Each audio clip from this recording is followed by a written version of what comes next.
নমস্কার, কাকলিস কুকিং হাবের নতুন একটি ভিডিওতে আপনাদের সবাইকে স্বাগত। আজ আমি কড়াইশুঁটির একটা নিরামিষ রেসিপি আপনাদের সাথে শেয়ার করব। এই রেসিপিটা যেমন মুখরোচক তেমনই এর গন্ধটাও কিন্তু দুর্দান্ত।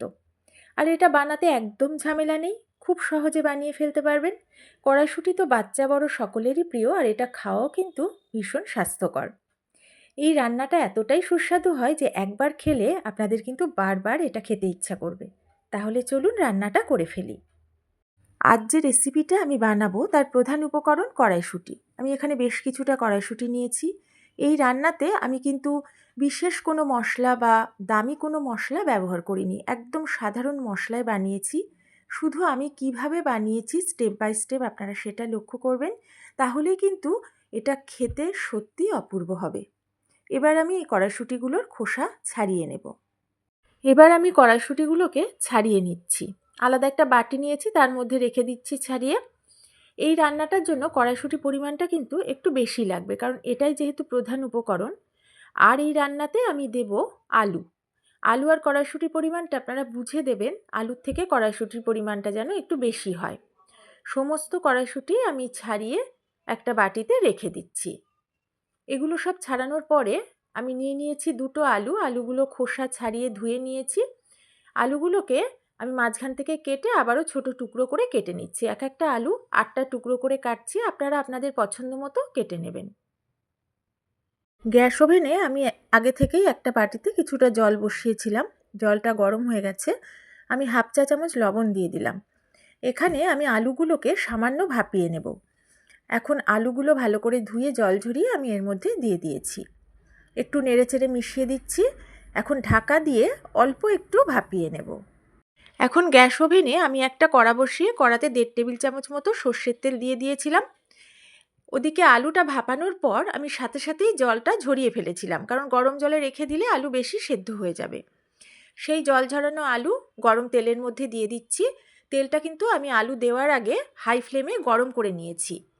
আর আলুটা ভাপানোর সময় 20 থেকে 30% মতো সেদ্ধ হয়েছে, তার বেশি কিন্তু একেবারেই সেদ্ধ করা যাবে না, তাহলে রান্না করতে খুবই অসুবিধা হবে আর আলুটা ভালোভাবে ভাজাও যাবে না। এখন মিডিয়াম টু হাই ফ্লেমে এইভাবে সমানে নাড়াচাড়া করে আলুগুলোকে আমি ভেজে নিচ্ছি। এই সময় আমি ঢাকা দেব না বা আর লবণও অ্যাড করব না, কারণ ভাপানোর সময় আমি লবণ দিয়েছিলাম। এইভাবে নাড়াচাড়া করেই আমি আলুগুলোকে দেখুন একদম সুন্দর করে ভেজে নিয়েছি। এখন আমি তেলটা ঝরিয়ে আলুগুলোকে অন্য একটা পাত্রে তুলে নিচ্ছি।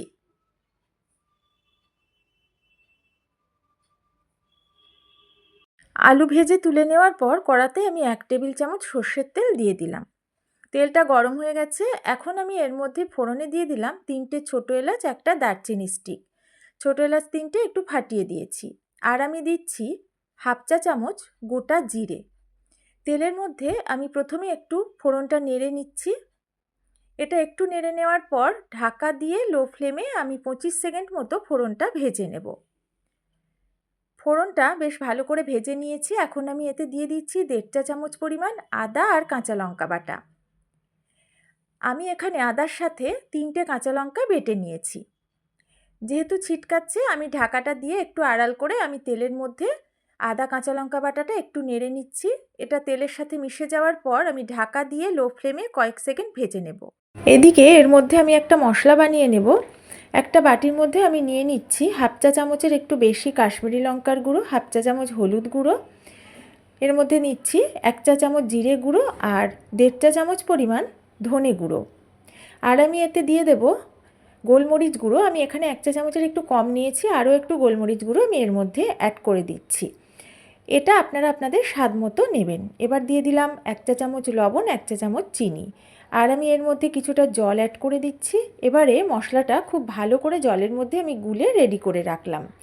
এই মশলাটা আপনারা আধ ঘন্টা আগেও তৈরি করে রেখে দিতে পারেন। আদা বাটাটা ভালো করে ভেজে নিয়েছি। আমি এক্ষুনি যে মশলাটা জলে গুলে রেডি করলাম সেই মশলাটা দিয়ে দিলাম, আর বাটিটা ধুয়ে সামান্য জল এর মধ্যে দিয়ে দিলাম। এখন এটাকে নাড়িয়ে চাড়িয়ে ভালো করে মিশিয়ে নিচ্ছি। এইভাবে একটু নেড়ে নেওয়ার পর লো ফ্লেমে ঢাকা দিয়ে মশলাটা কিছুক্ষণ কষাবো, যাতে মশলার কাঁচা গন্ধটা চলে যায়।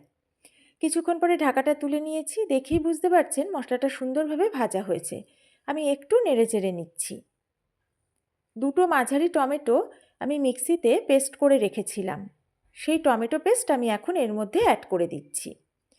এই টমেটো পেস্ট বাকি মশলার সাথে এখন আমি ভালো করে মিশিয়ে নেব।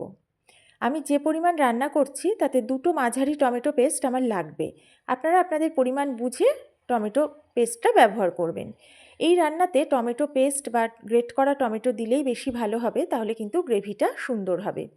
এটা মিশিয়ে নেওয়ার পর লো ফ্লেমে ঢাকা দিয়ে বেশ কিছুক্ষণ আমি ভেজে নেব। প্রায় 2 থেকে 3 মিনিট আমি ভেজে নিয়েছি। টমেটোটা সুন্দরভাবে ভাজা হয়ে মিশে গেছে, কোনো কাঁচা গন্ধও নেই। এখন আমি এই ছোটো চামচের হাফ চামচ দিয়ে দিলাম গরম মশলার গুঁড়ো। গরম মশলার গুঁড়োটা দিয়ে বাকি মশলার সাথে নেড়ে মিশিয়ে নিচ্ছি। ওদিকে কড়াইশুঁটিগুলো ছাড়ানোর পর আমি ধুয়ে জল ঝরিয়ে রেখে দিয়েছিলাম। সেই কড়াইশুঁটি আমি এখন এই বড় বাটিটার 1 বাটি এর মধ্যে অ্যাড করে দিলাম। এটা দেওয়ার পর নাড়িয়ে মশলার সাথে ভালো করে মিশিয়ে নিচ্ছি। এখানে কড়াইশুঁটিটা আমি মনে হচ্ছে আরও একটু দিলে ভালো হবে, তাই আরও অল্প পরিমাণ একটু কড়াইশুঁটি আমি এর মধ্যে অ্যাড করে দিচ্ছি। এটা দিয়ে আমি আবারও ভালো করে নেড়েচেড়ে মিশিয়ে নিচ্ছি। গ্যাসের ফ্লেমটা লো টু মিডিয়ামে রেখে এইভাবে নাড়াচাড়া করে আমি 1 থেকে 1.5 মিনিট মতো প্রথমে ভেজে নেব। 1-1.5 মিনিট ভাজার পর একদম লো ফ্লেমে ঢাকা দিয়ে আমি 4 থেকে 5 মিনিট কষাবো, যাতে কড়াইশুঁটিগুলো ভাজা হয় এবং তার সাথে সাথে সেদ্ধও হয়ে যায়। তবে মাঝে মাঝে ঢাকা তুলে কিন্তু নেড়ে দিতে হবে। প্রায় 4 মিনিট মতো ঢাকা দিয়ে আমি ভেজে নিলাম। খুব সুন্দরভাবে মশলাটাও ভাজা হয়েছে, কড়াইশুঁটিও ভাজা হয়ে গেছে, কড়াইশুঁটি সেদ্ধও হয়ে গেছে। এখন আমি এর মধ্যে অ্যাড করে দেব ভেজে রাখা আলু। আলুগুলো দেওয়ার পর আবারও নেড়েচেড়ে আমি মশলার সাথে ভালো করে মিশিয়ে নেব। এইভাবে প্রায় 1 মিনিট মতো আমি নেড়েচেড়ে ভেজে নেব। এখন আমি এর মধ্যে দিয়ে দেব 2টো চেরা কাঁচা লঙ্কা। আপনারা আপনাদের স্বাদ মতো ঝালটা দেবেন। লঙ্কাটা দিয়ে আবারও নেড়ে নিচ্ছি। এবার লো ফ্লেমে ঢাকা দিয়ে 1 মিনিট মতো আমি একটু ভেজে নেব। 1 থেকে 1.5 মিনিট পরে ঢাকাটা তুলে নিয়ে আমি একটু নেড়ে নিচ্ছি। আলু, কড়াইশুঁটি সব কিছু মশলার সাথে কিন্তু খুব সুন্দরভাবে মজে গেছে। এখন আমি এর মধ্যে দিয়ে দিচ্ছি পরিমাণ মতো গরম জল। অবশ্যই কিন্তু গরম জলটাই দেবেন। গরম জলটা দিয়ে সব কিছুর সাথে ভালো করে এবার মিশিয়ে নিচ্ছি। কেউ যদি এই রান্নাটা একটু শুকনো শুকনো করতে চান তাহলে খুব সামান্য পরিমাণ জল দেবেন, তাতেও কিন্তু ভীষণ ভালো লাগে খেতে। আর গ্রেভি রাখতে চাইলে একটু জলটা বেশি দেবেন। আমি একটু গ্রেভি রেখেই রান্নাটা করব। ভালো করে এটা মিশিয়ে নিলাম। এখন গ্যাসের ফ্লেমটা হাইতে রেখেছি। এটা যখন ফুটে উঠবে তখন গ্যাসের ফ্লেমটা লো করে দিয়ে ঢাকা দিয়ে বেশ কিছুটা সময় রান্না করব, যাতে আলু, কড়াইশুঁটি পুরোপুরিভাবে সেদ্ধ হয়ে যায়। বেশ কিছুটা সময় লো ফ্লেমে ঢাকা দিয়ে রান্না করে নিলাম। ঝোলটা একদম কমে গেছে, বেশ মাখো মাখো হয়ে গেছে। আমি একটু নেড়ে নিচ্ছি। আলু, কড়াইশুঁটি সব সেদ্ধ হয়ে গেছে। আর লবণ মিষ্টি আমি কিন্তু আগেই চেক করে নিয়েছি। এখন আমি এর মধ্যে দিয়ে দিলাম 1 চা চামচ পরিমাণ ঘি। এটা যেহেতু জমে আছে তাই কম মনে হচ্ছে, এটা গলে গেলে 1 চা চামচ পরিমাণই হবে। এবার আলতোভাবে নাড়িয়ে চাড়িয়ে আমি মিশিয়ে নিচ্ছি। শেষে ঘিটা কিন্তু অবশ্যই অ্যাড করবেন। এই ঘিটা অ্যাড করার ফলে সব কিছু মিশিয়ে একটা অপূর্ব সুন্দর গন্ধ হয়, যেটা রান্না করে না খেলে আপনারা বুঝতে পারবেন না। আর এই ঘি ছাড়া শেষে কিন্তু আর কোনো কিছুই আমি দেব না। এই রান্নাতে ধনেপাতা কিন্তু একদম দেবেন না। এবার আমি গ্যাসের ফ্লেম অফ করে ঢাকা দিয়ে রাখবো 2 মিনিট। সম্পূর্ণ নিরামিষ কড়াইশুঁটি আলুর মাখো মাখো সবজি একদম রেডি হয়ে গেছে খাওয়ার জন্য। গরম ভাতে এটা তো অপূর্ব লাগে, তবে রুটি, পরোটা, লুচির সাথে এটা কিন্তু বেশি ভালো লাগবে। অবশ্যই এই শীতের দিনে এই রেসিপিটা বানিয়ে একবার খাবেন, আশা করি আপনাদেরও ভালো লাগবে। আর কেমন লাগলো আমাকে জানাতে কিন্তু একদম ভুলবেন না। এই রান্নাটা একটু ঝালঝাল হলেই কিন্তু বেশি ভালো লাগে। যদি আমার এই রেসিপিটা আপনাদের ভালো লাগে, পারলে ভিডিওতে একটু লাইক করবেন, একটু শেয়ার করবেন। আর নতুন বন্ধুরা আমার ভিডিও ভালো লাগলে পাশে থাকবেন। আর যে সকল বন্ধু, নতুন পুরনো সকল বন্ধু সব সময় আমার ভিডিও দেখেন, আমার পাশে আছেন, তাদের সবাইকে অনেক অনেক ভালোবাসা, অনেক ধন্যবাদ। তাহলে আজকের মতো আমি বিদায় নিচ্ছি। সবাই ভালো থাকবেন, সুস্থ থাকবেন।